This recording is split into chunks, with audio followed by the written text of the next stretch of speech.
Listen, let's get right into this. I don't want to burn any more airtime because we've got some important stuff to cover right now. The theme of this share is affordable housing benefits the entire community, not just the folks in the program, but everybody. Okay? So the first thing I want to do is I want to expel the fourth myth, which is you have to be very poor to qualify for affordable housing projects. Nicki, showtime. So, I mean, let's just start off. What does affordable mean or low income mean? And the actual way to define that is people earning less than 80% of the area median income. So that's almost, okay, so in San Diego, it's 73.5 right now. That goes up or down. It depends on the specific area of San Diego. But right now in San Diego. And that's household, right? Household. Yes. 73.5. So, and by the way, I'm sorry, household means all the income earners in the family, right? Yes. Right. If it's a husband and wife, right? Sorry. So right now, a family at 50% would need to be, what was our number there, Joel? We've got numbers at 50% income level would be at 42.5. So at 42.5, a family of four could qualify for a 50% unit, meaning paying half the rent in that area. 42.5 is, I mean, these people are working. It could be mom and dad, 2 kids. They have, minimum wage or just a little bit above. And, they can't find a place to live. Yeah, and Nicki, dance with me a little bit on that, too, because you kind of mentioned something I think is sort of an important part of the program. Without going down the whole rabbit hole, so how does that kind of percentage thing work? Like if they qualify for the 50% thing and then they get to pay half, how does that little dance work in the program? So basically, though, what the other rule of thumb, so we just don't lose everybody in the numbers, is you want to pay about 30% of your income as rent. So the program is structured to kind of come up with those limits. Like we said earlier, it's the private and public funding that's coming in is helping to offset that, so that those rents are approximately 30% of that annual income of that group or that family. That's awesome. So now, what happens when the family increases? So the amount of wage earners inside the household increases. Does the number dance with that? So the bedroom count could change. So the other qualification, and you have to kind of be a little bit of an expert in this to manage the numbers. But it's per person, per bedroom count. So sometimes in a 3-bedroom, you could have 6 people. It just depends. And then the income levels can change. So it's quite a formula. And it's one that, that a lot of time and effort is put into that with government and private. And those limits are then, come up with and published. And it's not something you're going to be doing over your own coffee on an internet app either. It's something that you need to make sure you get some help with, which is a great opportunity for them to contact someone like you. You guys over at Affirmed Housing are able to sort of guide or, shepherd that conversation. Absolutely. There's a lot of sites where you can do some beginning kind of calculation to see if you might be in that realm of affordable housing. And then there's so many resources to call. The management company that does all of our properties, our website, a lot of other websites, San Diego Housing Commission, various. There's a lot of resources out there. Yeah, and I love that thought, too. Obviously, the San Diego Housing Commission's got some great information for kind of where to start. Absolutely. And there's actually even a thing in there where you can find it. But the Affirmed Housing Gang is also a good place to start as well. That's affirmedhousing.com, where you can track down Nicki and her crew and see which projects you guys actually have going right now, too. Yes, we've got 3 right now under construction in San Diego County, various others throughout California. So, and then obviously you can always put your name on a waiting list for any of the projects that are actually operating right now, and they're all over San Diego County. Yeah, I love that thought. So, gang, there's a lot of opportunity right now, a lot of meat left on the bone, you might say, when it comes to people. And gosh, if there's one thing I want to inspire for everybody listening right now, if this is a message for you or someone that you might know, it's that, the affordable housing conversation is not your mom and dad's conversation anymore. There's beautiful projects. Beautiful. You would argue even higher standards than a private project. We mentioned that in the first segment. And there's a lot of opportunity based on a pretty reasonable income level for you to get a chance to take advantage of some of these programs. That dispels what you said. You don't not poor. I mean, it's not that, you're just, these are people that are earning money, but there's just not any available rent out there. It's just very difficult. So, Nicki, throw up the clay pigeon for me, will you please? Here you go. Myth down. What is that? It's 4? We're rolling. There's one more in the docket I want to hit on. This one's real near and dear to, of course, our business of helping folks get into and out of homes, is the idea that if a project rolls into my neighborhood, there goes the neighborhood. And in this case, the capitulation of actual housing values. Can we hammer this myth too, please? Sure. Joel, you want to start? Well, there's been many studies done in this area, and the truth is that having an affordable housing project has no impact on property values in the neighborhood. And actually, there's some studies that show that they can increase property values.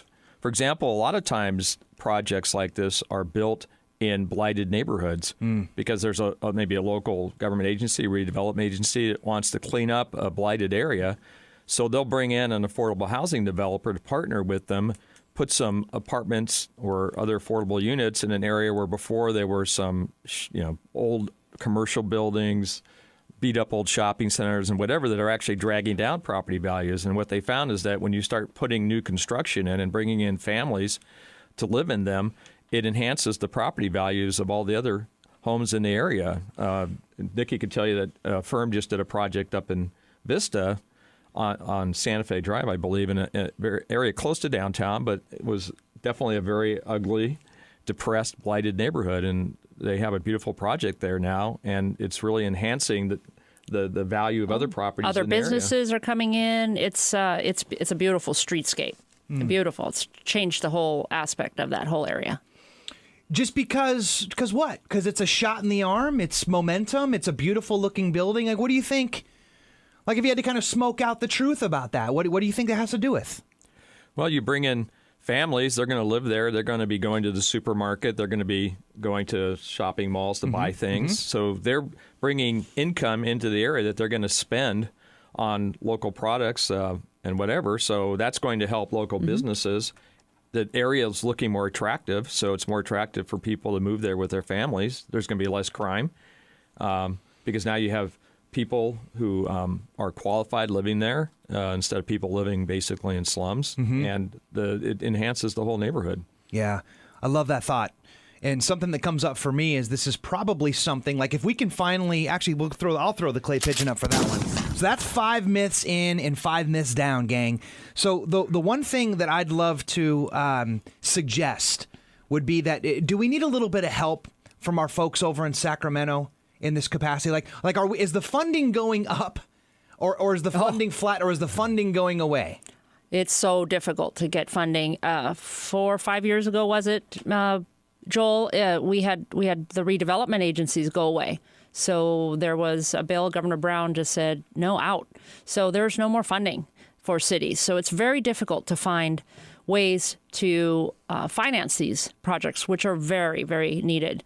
I mean, the need for affordable housing just keeps going up. I think Joel even has some numbers on it here he can talk to in a minute.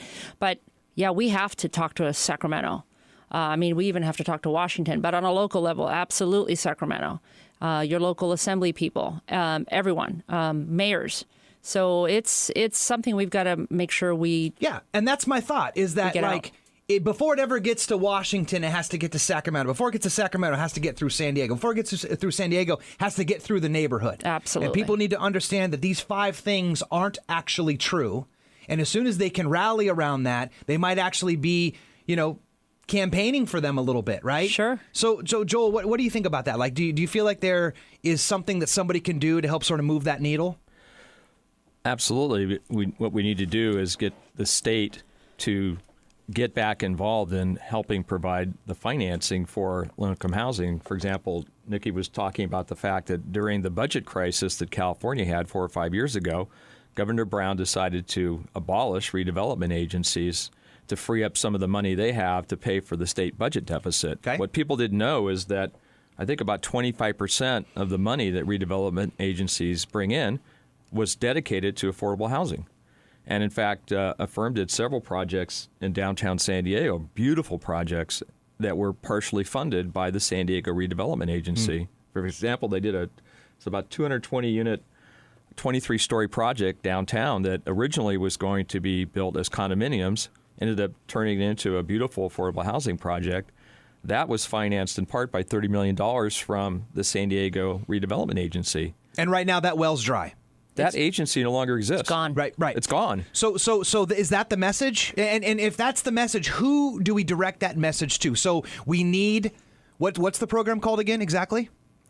Well, what we need to do is have the state government provide some means for local governments to have funds that they can contribute to affordable housing, because under California law, every city has an obligation to provide a certain percentage of its housing for low-income or affordable purposes, and most of them are struggling to meet those requirements. There's no money. Nope. There's nowhere to get it. And this is what I don't understand in terms of what's going on with the state is they abolished redevelopment agencies when the state was in a deficit. Now the state's in a surplus, and yet the government and Governor Brown haven't taken any specific action to replenish the money. Because the people haven't lost. clamored for it. Exactly. Because nobody really understands, from a political standpoint, most people don't think about low-income housing and the need for it until it impacts them personally. Right. Yeah. So that's good. So who would be a good person that they could direct that attention toward? Well, I think definitely writing the governor, who's actually vetoed a bill recently that was going to raise money for affordable housing, would be important.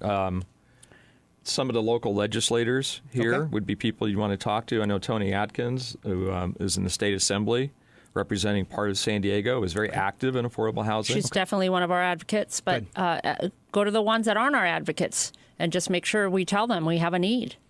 So, gang, what we'll do, Truth Radio Nation, is we'll put a couple links on the show notes on thegreenhousegroupinc.com/Truth Radio, where you can get access to maybe the direct main line in there for an email campaign or whatever to raise your hand and let them know it's important to you. Gang, this is a very important conversation we're having. We're blowing up the common myths about low-income housing. If you missed the first segment, please loop back in and catch that one. We blew up, hopefully, the idea that these things look like slums. You know, no one wants them around their community because they bring poor people and high crime rates, and, you know, the people are all on welfare and public assistance, and they lower the property values. Nicki Cometa, thank you so much for blowing those up for us. I appreciate you. You can catch her over at affirmedhousing.com. Joel Incorvaia, appreciate you as well, my friend. You can catch him over at incorlaw.com for all your real estate legal needs, right? And you're also an expert in this domain as well. And gang, for us coming up, well, we got, I guess, it is ESPN, right, Steve? So Boomer Esiason's got a little birthday shout out. I think he's got a WNBA with a little basketball lineage in there. And then when we come back, we're going to talk about what programs are available and if you might qualify for them. We'll be right back. Truth Radio.